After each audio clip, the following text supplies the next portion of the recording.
Voilà, Makambouye moko Félix Azako Sala, Ezoye Banate, Tope Ayebi Yangote. Au moment où je vous parle, Bomoni guerre moko bandi na partie est ya Congo. La guerre ne dit pas réellement son nom, mais c'est une guerre qui s'est faite là-bas. Et guerre Wanezo Salama, Bomoni Makamusu Félix Azako Sala, deux fois les gens bazako comprendre de te. Bazo mona ngoza ba stratégie. Mais je vous dirais que ça ba stratégie moko mal partie parce que ça risque de coûter trop cher à la République démocratique du Congo. Peuple congolais, Félix a commis qu'on utiliser ba maï. Aza qu'on utiliser ba maï pour na basa la kaye front na ba M23. Bon, lokola yé a kende ko signer ba accord na yé na ba to EAC. Maintenant que ceux qui FARDC ba attaquer M23 officiellement, et l'Union Kolobakeno va violer l'accord et a cessé les faits. Alors Félix Tshisekedi, pour embrouiller la population congolaise, pour embrouiller le peuple congolais, selon Maï, va tenir à civil pour que Bakenda Konsala la front contre les M23. Mais c'est pas trop honorant. Dans ce moment lingala pourquoi ceux qui bango bata présidence bakolanda ba yokake makambo baza kosala et ko coûter la République trop cher dans les jours à venir. Félix ne doit pas faire ça parce que bon lingabo mata tant bozo yoko non le maï va récupérer ba localité le maï n'ont pas d'armée bazana mindu kité o ba ko récupérer ba localité ceux qui bazali soutenus par le FARDC. Mais maintenant, comme il bat la main, tant comme il bat ma, na sima yaba, maï pour na bossa la bitumba n'engwana, ça risque de coûter trop cher à la République démocratique du Congo. Parce que batouana bazo comme ça la front. Imaginons un peu, ceux qui font salami mabé et qu'il y a eu des victimes, on va accuser maintenant qui? Parce que pour le moment, ceux qui font salami, Batoua Koufi, deux fois le FARDC ou l'armée loyale, Bakizara M23. Mais beaucoup ici, groupe armé. Entre les groupes armés qui s'affrontent, s'il y a des morts, on va accuser qui? On va accuser aussi les gens là qui ont ici, tennis civil. C'est pas propre. Et puis, il ne faut pas oublier, Félix Bozo Kanisa Keno, bateau bazali na libanda, o ba pesa bino ba Congolais, embargo boso ma mindu kite, suite à Makambo Bobandi Kosala, wana. Bokanisi ke bango baza bazoba ba yebite ke no bino bozo pesa batona minduki ba ke no kosala bitumba. Mais non, il faut faire ceux qui bolingi kosala front, le Congo vous appartient, c'est votre pays. Si vous avez besoin de faire le front, faites-le une fois pour toutes. Au lieu de se cacher derrière le M23 et plutôt le maï tout ça. Non, on n'a pas besoin de ce truc. La photo que vous venez de voir, c'est, je crois, ceux qui John Angui, Azaï, ceux qui ministre, ceux qui y a Sud du Soudan, oh, il y a le bi qui est participé à ma belé na bango, et ça na Katia Congo. Donc il y a un total désordre. Peuple congolais n'a parti à Est et à Congo, mais je ne sais pas si vous avez l'idée, où est-ce que les Kawana, même le Soudan du Sud, Azako réclamé que parti à territoire na Congo, à partir de Nini, Nandenge Ouganda, a eu territoire à Congo. Je reviens encore, mes frères, je reviens encore ici. Excusez-moi, je reviens encore pour vous dire ici que Batouana Bozo Komoya na Simanangai Awa, ce sont des maï. Ba maï au Bozo Komona, Bazo Kosala front pour récupérer et reconquérir. Tala Batouazo, tu sais qu'elle a utilisé, Babundela Bitumba, Tala. C'est grave ça. Je ne sais pas ce qui besoin de mesurer conséquences dans le lobby. Bateau et botini bango na front. Tala biloko bazalango. Bokolo bakeba oh non za bango moko to éviter ceux qui bazuat. Non. Non, c'est grave. C'est grave. Tala bateau na bazoki. Na ba mineur, na ba na mikié. C'est pas bon ça. Le gouvernement congolais doit être responsable de tout ce qu'il veut faire.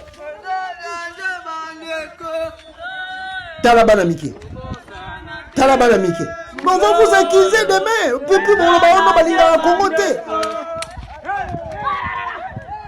Mais non. Non.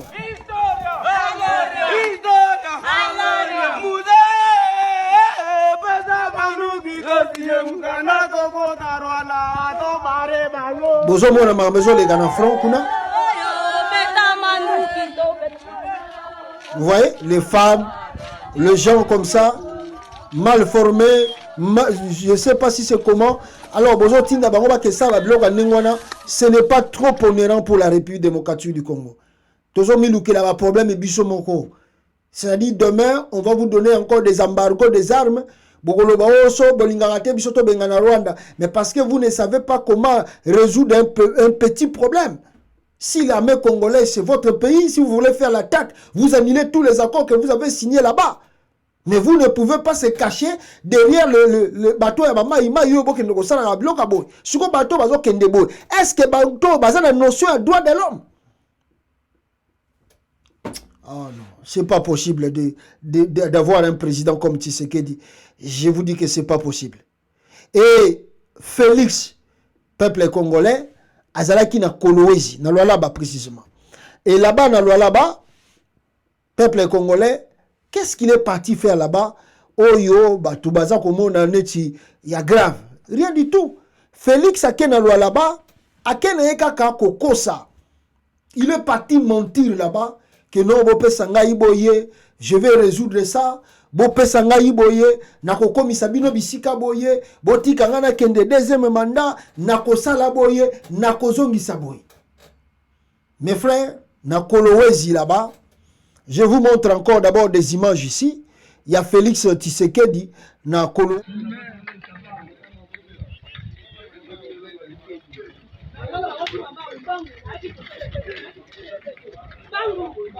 Voilà, on a besoin de mona, et ça image à Kolwezi. Oyo bayambela ki Félix Tshisekedi kuna. On a besoin de mona la mobilisation. Oyo et salami lelo et plutôt ça qui a lobby pour que Félix Tshisekedi a comme na Kolwezi. Population rien. Malheureusement, mobilisation tout besoin mona ya Félix Tshisekedi na Kolwezi yangwana. Mais ce qui est étonnant, na kati ya Lualaba wana Félix Tshisekedi azalaki batu mususu bakenda ki pona ba accompagner Félix Tshisekedi. Mes frères, je dois vous informer, batu wana bazu ba problème. Misu kutu alingi ba kufa ta ko kufa. Parce que accident moko esalami kuna grave. Regardez même la vidéo. Il y a Félix Tshisekedi.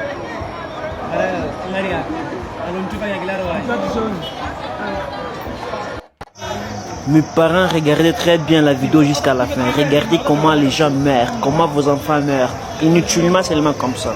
Regardez. Regardez la traque qui vient là-bas. Regardez. Il y a quelque chose qui doit se passer là-bas.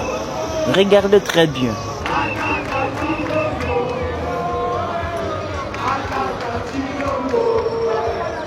Wana mobilisation mobimba ya Félix na Lualaba lelo yango wana. Oyo elekaki na Lualaba mobilisation batu baye oyo elekaki lobi pito. Yango wana mobilisation ya Félix yango wana. Na Kolwezi. Batu baye te. Tala balingi baboma même na batu.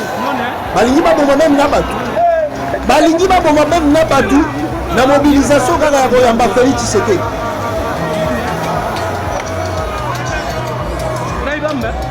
C'est grave ce qui s'est passé à Kolwezi. Dans la mobilisation, pour la Félix. Wana mobilisation, ça mis pour la Félix. Na Kolwezi ya wana.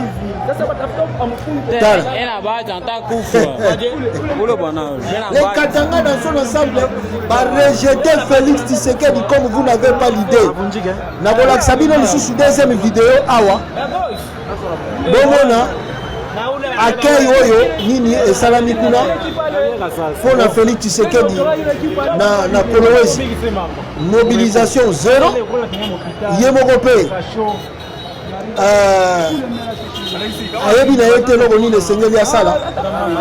Alors je vous montre encore vidéo mosusu ya mobilisation ya Félix Tshisekedi na Lualaba kuna batu baboyi na bango koya baboyi nango babi tokoya kotukani nao. Dans la mobilisation ya Félix Tshisekedi na Kolwezi. Kolwezi angaria madrapo njoko ya mingi kuliko bantu huku ni kwa aeroport, angaria aeroport iko vide. Na vile kuna na aeroport te. Wakabra mapolo asema bako mpokele president. Bantu washo shirika yako seze asema kama abakabure makuta batendo pie jambo. Donc bantu aba mnono kudi bantu bakuluwe basho luwe mabisi aratko kwa masakanya banjo bongezeke me bantu bepa kiloko. Bantu bayete. Ile mabisi ya klasiki ile kule. Donc iranzoleta bantu wa kulubumbashi wa kusakanya wa kufungurume asema yale me bantu wepa kiloko batu babona baoya bena imba hapa ni mambo haya kama leo wakabure makuta ile bado baluwe nayo donc walete makuta hapa bantu waleta fujo waendo pie jo vile bantu wachosema.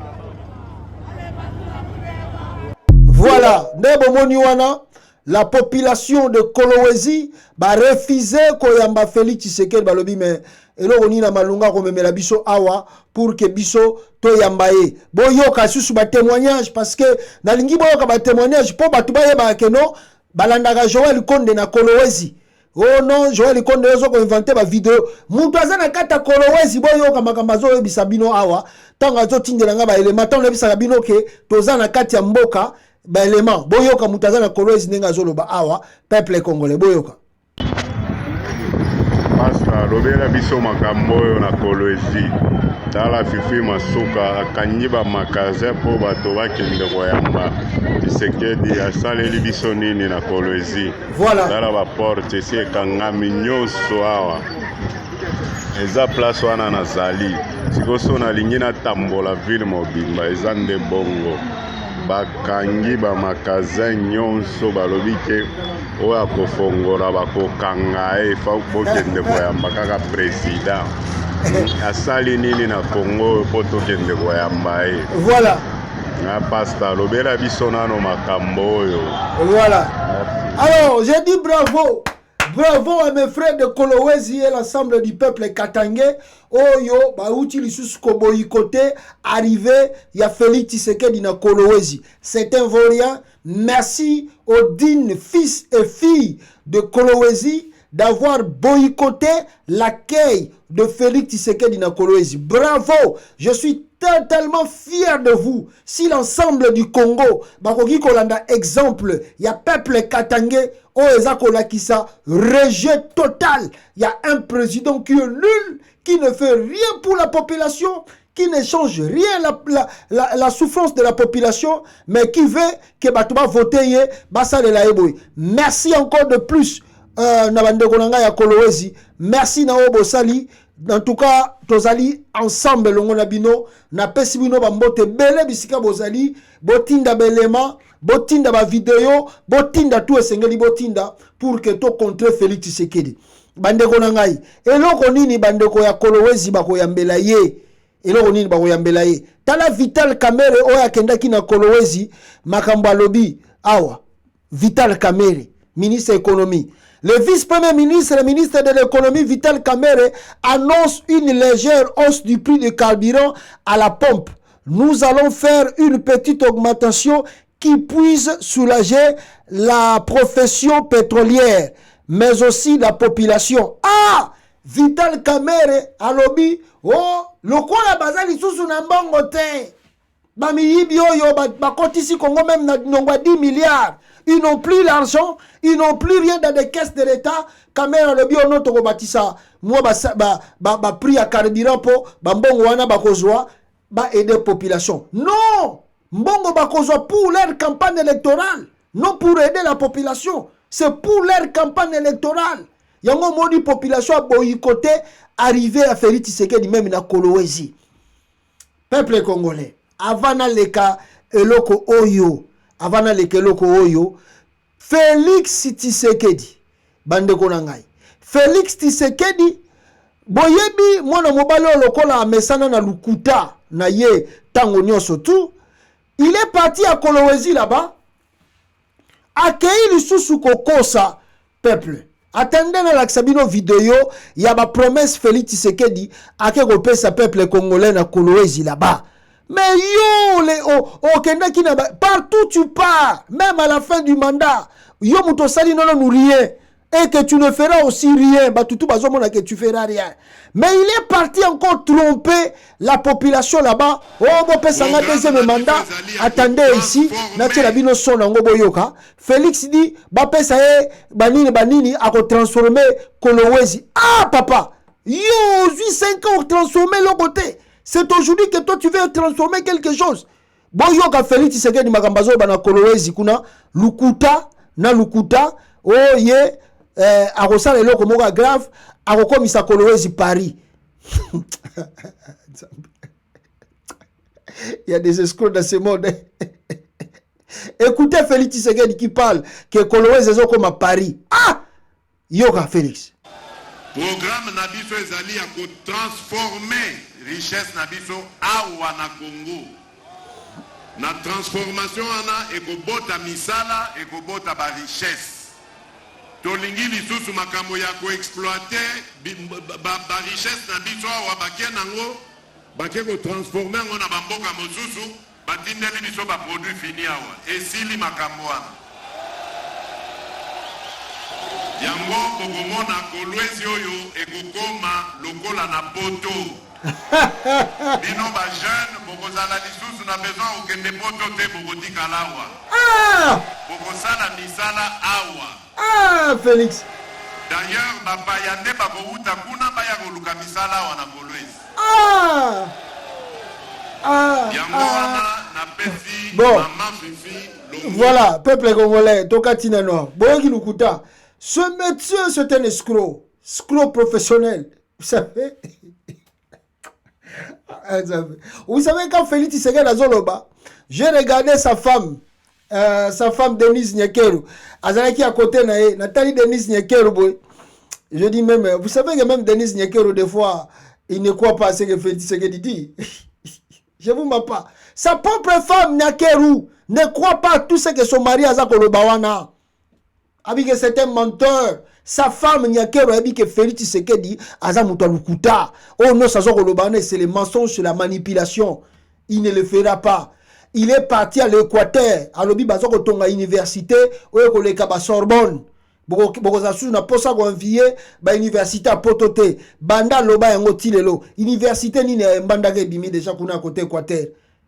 Alors, tout ce qu'il dit que c'est-à-dire, obi na tali chulo mona bandi ko sekanga mona bi ah, ce monsieur c'est un expert. Kolwezi kana mingi te Kolwezi comme poto donc bana Kolwezi bo kendara susu potete bata poto ne bando ya koluka misala.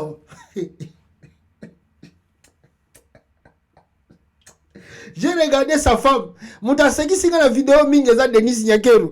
Nathalie Denise Nyakeru na je ne pense pas que sa femme même croit à ce que tu le maudis.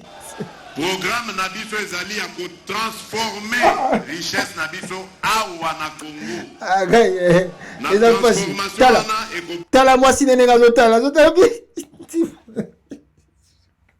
Et pourtant, c'est sa première conseillère. Mutawoyo ko conseiller mobile na mieux que le Denis Nyakeru azate. Mais je pense que même hier, sa femme Nyakeru, des fois, elle a supprimé comme mobile dans le public. Na habité ce qui Félix Tshisekedi n'est pas expliqué à Kaye. Moi, non, tu vois, à Kolwezi, est-ce que tu peux me donner l'idée? Bon, je vais tenir un discours, je vais parler de ça, Comment tu trouves cela? Est-ce que c'est bon? Est-ce qu'il y a des choses que je peux améliorer? Bon, la femme et l'homme, ils sont presque égales. La femme n'a pas un diplôme d'État. L'homme aussi n'a pas un diplôme d'État. Alors, qui va conseiller à qui?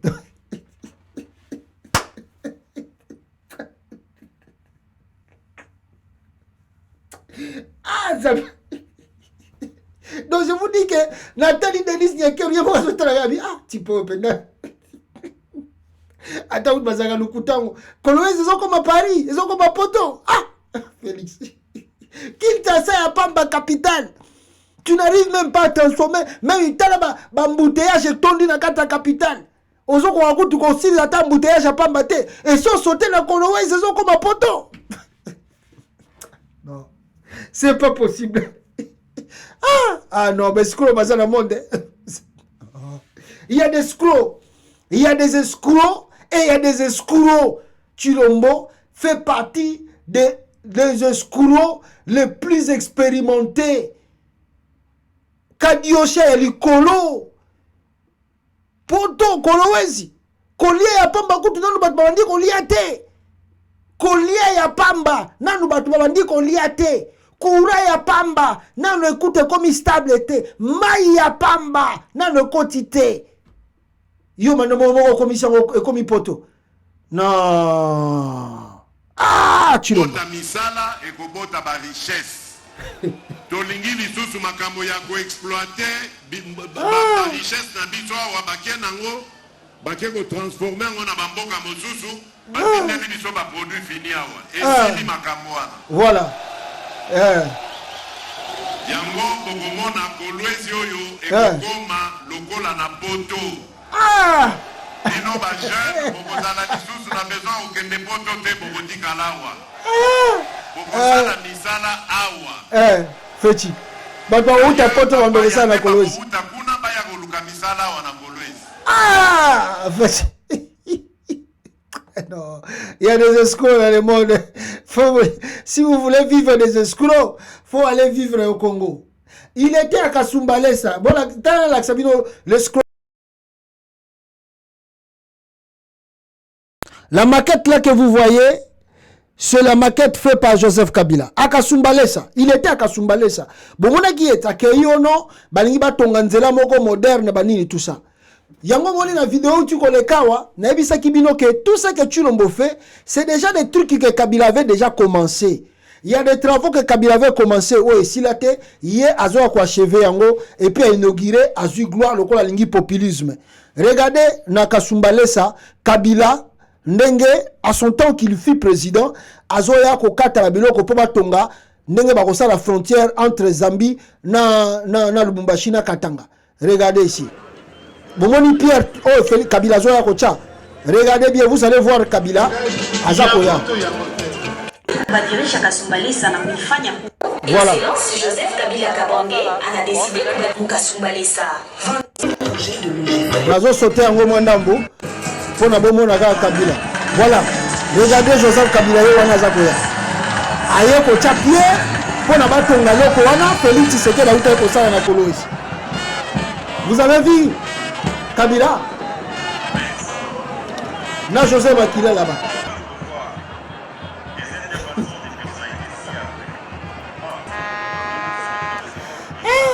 Félix Skoulo.